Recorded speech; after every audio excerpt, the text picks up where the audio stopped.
We have first welcome to all our folks from non-public. I mean, clearly, I know you're here today for your year-end celebration and activities. So we're glad you're able to join this event. The 2 dates coincided real great, and it's not often you get to be here for these events. Usually, you're on a remote site. So we're very glad you're here today. So a couple updates. This is kind of the feel good and end of year session. It's been a long year, but it's been a good year. I think another year full of growth, another year full of new opportunities. I think most of you know those things. We can certainly discuss those as in the next half hour or so as well. But it's also one of those bittersweet days too, because this is the time we have to say goodbye to some folks who've been around this organization for an awful long time. And I fear that I'll miss everyone, because some folks are already retired and some folks are yet to retire.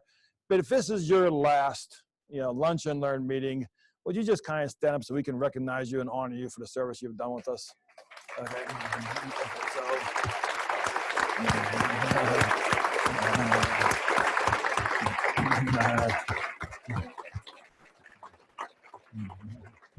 Yeah, and again, thank you. It's it's always tough to see some of our MCIU family members move on, but we also know you're moving on to better things, hopefully.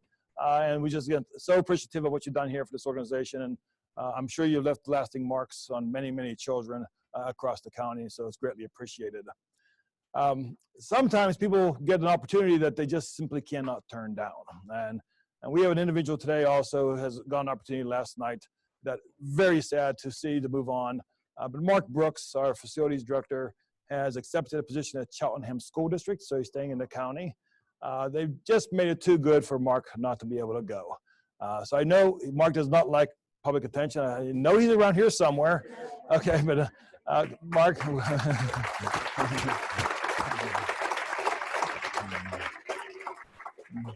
We're going to miss Mark tremendously. I know that, because he's done a lot for this building and a lot for the transition to this new building, what he does with 1605, plus all our Head Start facilities and our places we rent. He's done invaluable work here, and we're glad he's staying in Montgomery County. We'll still get to work with him in a different capacity, but he's going to a very great situation that's too hard for him to pass up, and we understand that and support him 100%. We also have some other new members to welcome. As we say goodbye, it's just a journey of life. We say goodbye to some and we welcome others. So I know Chris Stewart is here somewhere. Okay, so Chris is going to join our administrative team in early intervention. So welcome, Chris. Okay. And there's probably too many names to mention, but if this is your first lunch and learn to the organization, you can also stand and be recognized. I know, other than Chris. Okay, is anybody else? You're not going to stand twice. Okay. No, I'm back here. Okay. So welcome. So one more staff announcement too. The Pennsylvania, the Montgomery IUs, we're part of 29 IUs across the state, and we have an organization called PAIU, Pennsylvania Association of Intermediate Units. And each year, so we meet annually, and we had that annual meeting. The upper administrative staffs from the 29 IUs get together annually. And we had a meeting last week. And each year they give an award to an outstanding IU employee, kind of on the administrative side of things. And Tina Valletto has been by her colleagues.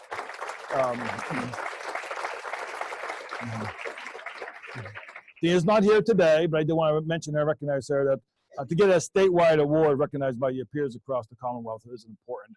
And this is the second year it's happened, because last year Stan Whistler also received the award from his peers across the business officials. And I don't know if we recognized Stan last year, but in back-to-back years, MCIU employees have gotten statewide recognition by their peers in the work that they do. So that's a good thing.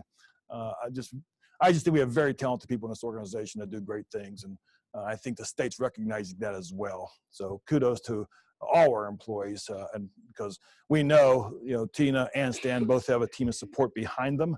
While they may get the recognition, doesn't mean they do it in a vacuum by any means. So congratulations to them. So I think that the big interest is the reorganization. So let me walk through that and see if I can do it from my head and miss anybody. So we know we've taken early childhood because of the sheer size, 3,000 some kids in early intervention. We're growing in pre-K counts, hopefully, and we hopefully can grow some more. And we have a solid Head Start program that hopefully that grows as well. but that's tied to federal funds, which at this point doesn't seem to be limited. So that we need to build that area up and separate that itself. Unfortunately, that leaves the K-12 special ed size too small to be an office in and of itself.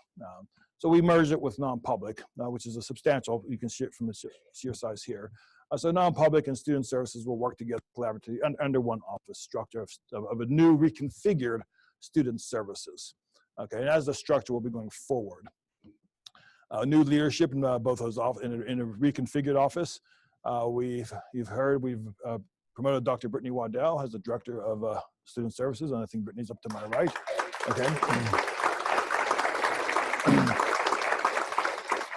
She will have the tremendous support of Dr. Ken Voss, who continues to provide great leadership for non-public services, and then Dr. Holly Acosta. I'm sorry, I'm on the early childhood side already. We have a vacancy on the student services side, so we're going to be posting that position, looking for an assistant director on student services. On the early childhood side, Dr. Holly Acosta has been hired. She's coming from O&J Roberts School District, and she'll provide leadership for us in early childhood, which will be the combination of early intervention, pre-K, counseling, Head Start. And hopefully we'll expand into fee-for-service preschool programs as well. Then we promoted Lorinda Moyer to be the assistant director, and Lorinda's somewhere over here. Okay.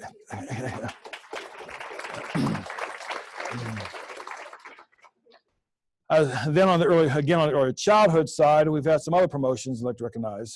Ashley Lee, who's provided supervision for us in pre-K counts, is now moving to early intervention. And Nicole Irvin, who is also coming from the early intervention staff, will stay and move up into a program administrator position. And of course, we welcome Chris Stort, and we still have a vacancy that we're looking for on early childhood. So congratulations to promotions, and I'm real thrilled with that leadership we have in that area. On the student services side, we've hired Brittany Gambone, who hasn't started yet. She'll come into us sometime in July. Of course, we still have Joe Christopher still with us. We're saying goodbye to Cheryl Wise. We're saying goodbye to Robin. We're saying goodbye to Marie DeLuca. We already said goodbye to Lois. Am I missing anybody else over there? And probably, oh yeah, and Gal, we said goodbye to Gal Catch.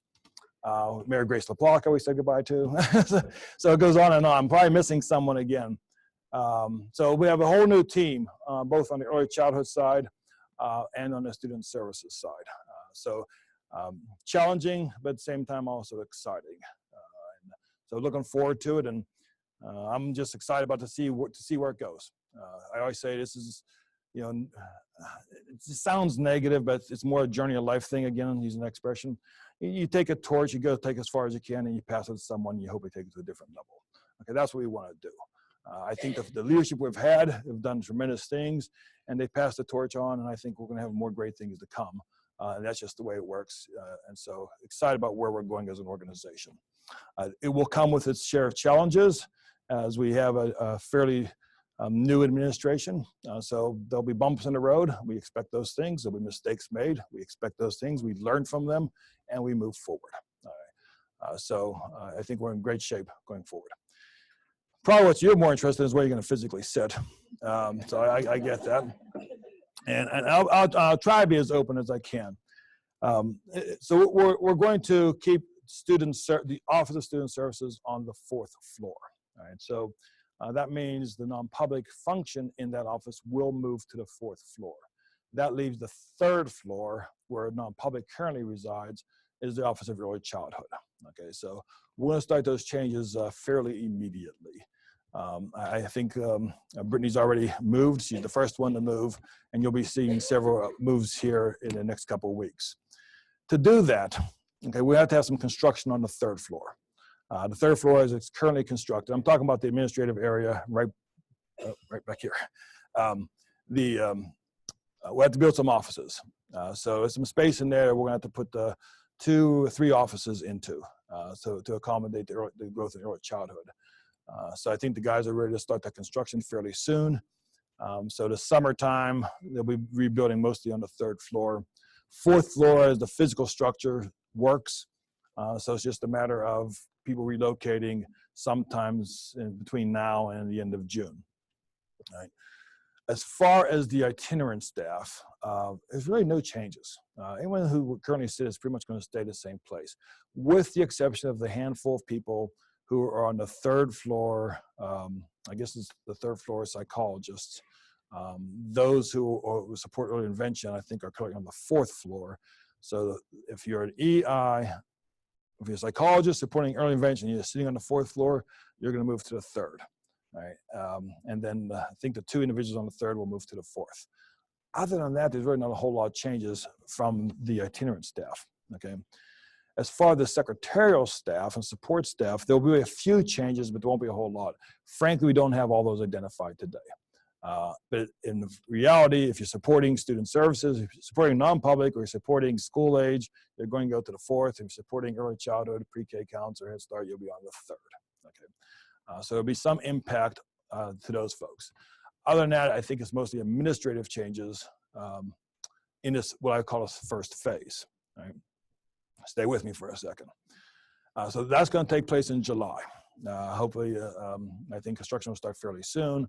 Hopefully we'll get those offices built, and we'll get the new early childhood staff settled on the third and the new student services staff settled on the fourth. When that's done, all right, then we have another move coming on the fifth floor, because those of you who are working in the TAC area will move to the fifth floor. Okay, so therefore you work in the area of the Office of Professional Learning. We'll need some renovations on the fifth floor that will take some walls down to accommodate an influx of people. Right? We're hoping that's going to take place sometime late summer, early September. Okay, early fall. Those are the immediate moves. Okay, then there's some long-term things we're looking at as well that may or may not happen this school year. Once TAC leaves, and it may happen this fall, I'm sorry. Once they abandon the second floor and go to the fifth floor, we have an opportunity to have all the programs that serve children and transition programs and put them all together on the second floor. Okay, so our transition program on the fourth floor will potentially move to the second floor where TAC is currently located. All right, therefore, the apartment building, the apartment program, and the other two transition programs all lined up there on the second floor. And that's what I think the original intention of the concept was, is to keep the students in the public area on 1 and 2, and therefore staff who have 3, 4, and 5. Okay, obviously we'll continue to have staff on the second floor as well, HR office, and of course early intervention with the evaluation piece. Okay, so that's where we're headed. Now, there are these questions about what I jokingly refer to as the Starbucks room, and it's down there on the first floor. We have ideas. None of them are solidified yet at this point. We know we have to find some space for our workforce investment program, so that's a potential spot for them. We have some outside interest in the space of not wanting to rent the whole thing, but a company that we works with public school districts has expressed some interest in some space. And we also have some new exciting news about the future as well, is that we know that we have, in the Office of Student Services, we have been granting a license to support mental health services. So we're going to be a mental health provider. And now, well, that looks like it's approved, 99.9%. It's about a 6-month legal process to make that work. All right. So come January, we'll probably be in the business of providing mental health services to children with mental health needs in addition to instruction. So those of you in the field, therapeutic support staff, mobile therapy, wraparound services, we're going to be able to be a provider of those services. So that's going to create need us to put a space somewhere to recruit those people, manage them, train, etc. So potentially that's also going to go on the first floor. So that's why I'm saying we're keeping that fluid right now, but we got some growth in workforce investment. We got some new growth in mental health. We got some outside interest. We just got to see how that's all going to work together on our first floor. But until then, the immediate thing is a third floor, fourth floor change, and TAC moving up to the fifth, and then the transitions program moving down to the second. Okay, if we can achieve all that by January, that'd be great. That'd be kudos to the facilities guys who work their tail off on our behalf. So Okay, so I think that's where we're headed there. Maybe I take questions now before I go into other things. So I think that's where, if you have questions, it may come from this territory, this area. Is there anything I can answer for anyone if you're unsure, if you want me to clarify? Let's check back. Anybody back there? Okay. It usually means people don't like to ask questions, but I just want to make sure, my job is to make sure there's no rumors and try to give you information. And if there's something that's definitive, I'll tell you. Otherwise, right now, it's still in the planning stages. Okay, I talked about the behavioral health expansion, which is exciting news for us as an organization. And that's also in partnership with our Explorations program, by the way. So it's actually Explorations is going to be the contract holder. But as you know, Explorations is an extension of MCIU. Pre-K counts, we have put in for a grant expansion. We're still waiting for the state. That's tied up in the state budget. State does not have a budget yet. That's not, it's typical for June. We'd like to see one by June 30th. We're here in July 7th now. So in that budget is additional funding for pre-K counts. If the funds go through, then the state goes back and takes a look at the applications and decide who's worthy of expanding. And certainly we have a bid in to expand. We don't know yet. Will be another month before we find out if we're able to expand pre-K counts. Whether we expand this year or future years, I just still continue to think that's going to expand. Therefore, we have to also take a look at 1605 and what we're doing there. So the board has approved us to issue bids. And in the construction process, you have to put a bid out. Bids out for 60, 90 days, the bids come back, and then you have to award them, and then construction can begin. Okay, so we're in the process of putting bids together. Okay, they have not gone out yet. It takes about 3 months to get those bids prepared. So we hope to have those out sometime in the summer. We hope the bids come back with favorable numbers sometime in September, October, and then it has to go to the board for their approval. Once the board then approves that, then we can actually physically start renovation at 1605. Unfortunately, we lost the summer session. Okay, we'd like to do construction in the summer because the kids aren't around. But with the reason we lost the summer is because between November and December, the whole board pretty much just left and got a whole brand new board. And being facetious, we lost about 2/3 of our board from November to today. So the previous board that we were working with the renovation, for whatever reasons, either lost elections or resigned, and then had to re-educate a whole new board, and therefore we lost the summer. So I think we're still on track with those renovations, and I'm hoping that the board can approve those. Then we have to put a new roof on the building, replace all the windows and doors, fix the parking lot, replace all electrical, replace all the plumbing, and make it ADA compliant. All right, so it looks to be about a $7 to $9 million project when it's all said and done. The money's been set aside. We've been able to refinance the bond issue for this building. We've been able to, we didn't use all the funds available for this building, so we had some left over in reserve account. We've been banking the rent from Head Start. So instead of paying rent to facilities for Head Start programs, we're paying it to ourselves over at 1605. So we think we're in fiscal shape. We can pay for those renovations with the money we've been able to set aside over the past 3-4 years. Okay, so that's so hopefully that will get a nicer facility over at 1605 for the kids in Head Start, pre-K counts, and early intervention. As you know, there's a elementary emotional support on the second floor of that building, and that area seems to be growing as well. So I'm afraid to expand now because of the condition of the roof predominantly and the condition of the utilities. So once we get those renovated, then we can feel a little more confident of putting more kids in the building. So right now, I think we're just pushing our luck with where we are.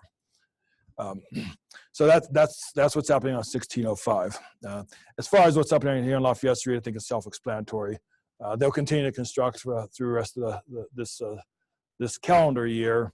I think they've been fairly good to work with us. A couple closures on occasion, but for the most part, it's been minor. And as you can see, they're going right down Lafayette Street all the way down, to the other side of Norristown. When they finish that, they're going to come back, all right, and then they're going to tear up the other side of the street. Okay, so this is the easy side of the project right now. It's actually when they cross the street and they're on what's called the north side. That's all the utilities are under the ground there. So that's going to be a much more disruption. We won't experience that probably until I think it's January. Somewhere, you know. I kind of lost track of my head when I know for this year they're this side, and you can see they're putting curb work in now, and then I'll go. Then I think they'll leave us alone for a while, and then I'll come back down here. And and the other side of the street is going to be a much lengthier project. That's probably going to take I think a year to pull all the utilities up and replace all utilities. And last thing here before I turn it over to Jack. For some HR updates. Monday, Tuesday, Wednesday, talk about the parking lot. We have the Power School Academy happening in this building through our technology department. Huge event. It's going to be 100-some people in this building Monday, Tuesday, Wednesday. So you can read through the lines. Parking is going to be a premium. So if you're coming to the building on Monday, Tuesday, Wednesday, just know that parking is going to be difficult. This building, it's a good thing, good problem to have. We're going to have where's Allison? She's there somewhere. I lost her. But about 100, I think it's 150 some people will be coming into the building on Monday, Tuesday, Wednesday next week. So it'll be crowded, and even though it's summertime, it's going to be crowded. Okay, Jack Hurd, where are you? Okay. All right, Steve, is this working? All right, great. Yeah, just a couple of HR updates, but before I do that, can I just real quick, those of you who are, this will be your last lunch and learn who's retiring that kind of stood up early. Can you stand up one more time? Just real quick, if you're leaving, please. Let's give a real big hand to this group.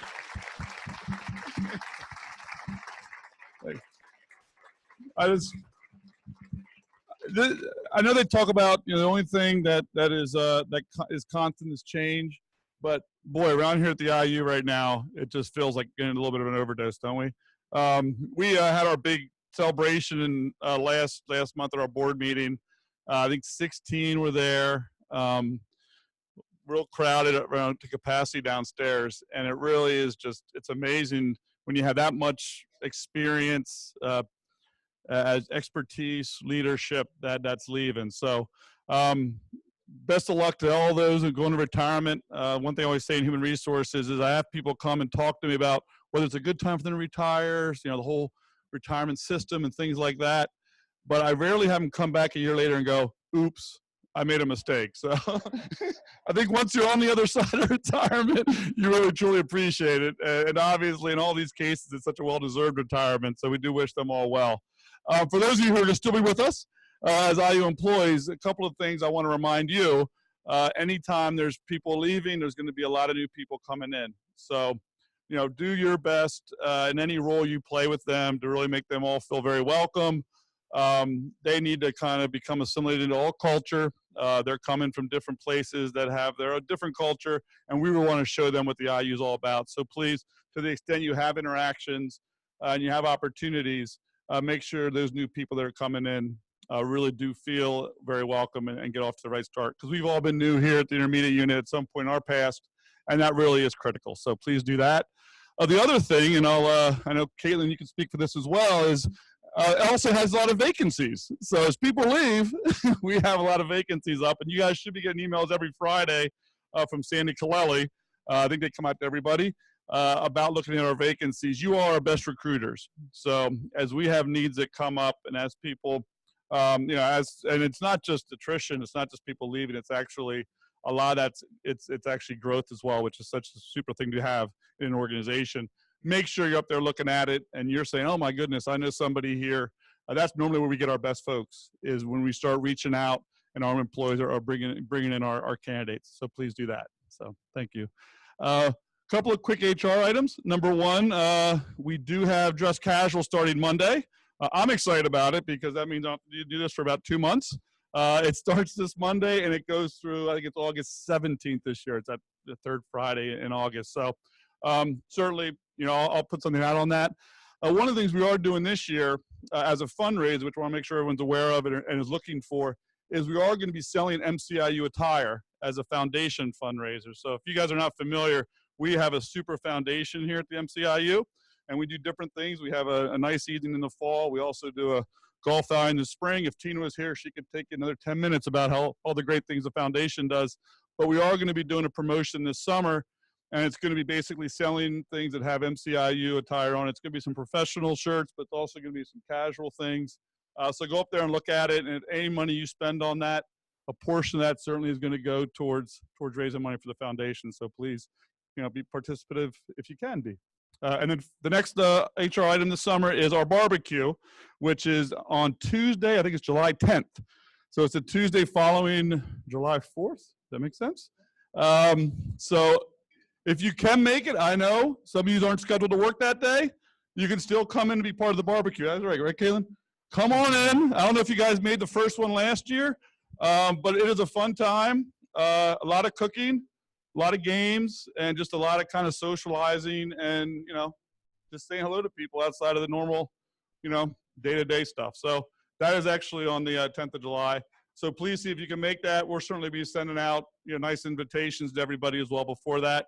And I know Caitlin's getting her group together to make sure it is a big success and all the pieces are in place. So, and that starts at 11 o'clock that day?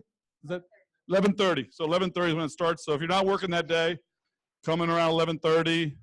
Spend a couple hours with us. All right. So that's all I have from HR. Thanks.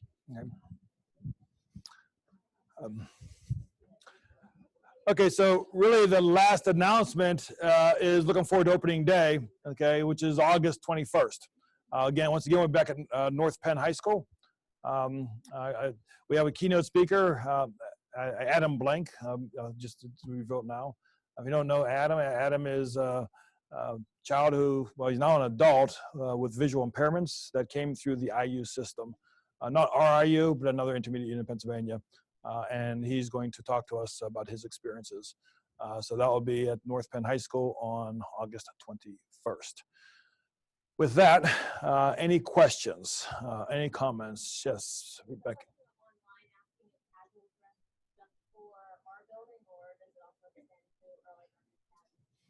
Yeah, casual dress stands for all individuals. Even though it's casual dress, I always say, but it'd be smart if you're meeting with outside individuals.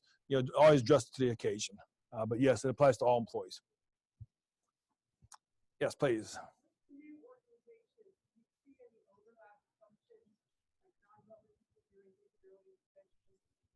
Okay, so the question, I'll just repeat the question for everyone. The question is, with the new organization, are there always overlaps? I would say there's always cross-office collaboration. And yes, I do hope I never want to have silos. If you remember 4 years ago, we got rid of the word division because divisions divide. That's why we put the word office. So the whole point is that we're always working together regardless of what office you're in. How those overlaps occur, I can't tell you what they are today. But I'll give you some examples that I can refer to. OTPT, for example, will be in the Office of Student Services. However, OT and PT, that's a tongue twister, also provide services to young children. Okay, so some natural collaboration there. Speech, same thing. We have speech therapists in non-public. We have speech therapists in student services. We have speech therapists in early intervention. Yes, we have to have some collaboration, hopefully for professional development. So hopefully our speech therapists are working together across offices for their own professional development. And then, of course, the service of children, there's going to be always communication and collaboration. What I do not want is to work in silos. So I hope that addresses that question. Other questions? Let me just check behind me. Anybody? Yes.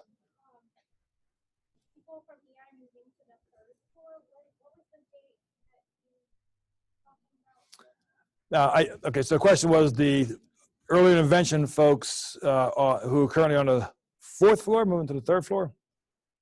Yep. I didn't have a date. But there are a few folks in itinerant, mostly their offices, mostly it's the school psychologists, okay, who have offices on the Lafayette side of the building. If they're serving early childhood programs, those individuals currently sit on the 4th floor, they'll move to the 3rd floor. Right. And then as folks on the 3rd floor who will not be serving student services side, they'll move from the 3rd to the 4th. I think it impacts 2-3 people. I apologize, I don't know who those people are, okay? I don't know the names that are in those spaces right now. Other questions? No. When you say moving, it's only affecting what you're saying, school psychologists, like case managers for early intervention will be remaining That's at this point. correct. Yep. Yep. Mhm. Any other questions? Okay, if not, then it's my opportunity to say thank you for a wonderful school year. You know, I just, again, as Jack mentioned, the growth of this organization is tremendous. When you see the numbers, you know, where you look at the number of staff, where you look at the number of children served, look at the number of budget, all of them are just continue to be on sharp increases. And that happens because of a collective effort amongst all of the employees. And so, you know, I'm certainly be proud to be able to stand up here and look at this crowd here, because we know that you do the work. You're the front lines with children. You're the front line with district personnel, with non-public personnel, and they keep coming back to you for more services. That's more of a testament to, you know, to what you do. So I think it's been a tremendous school year. I'm looking forward to another tremendous school year. In the meantime, there's something that are called summer. So we hope you get an opportunity to relax. You know, some of you are year round, some of you are going to say goodbye to, won't see you until August. Regardless, hopefully you'll find a little time to rest, relax, enjoy friends and family, be with your loved ones, renew your energies and batteries, and be back here for another exciting school year next year. So have a great summer. Thank you for all you do, and look forward to continue the great work. Okay, enjoy. Okay, so.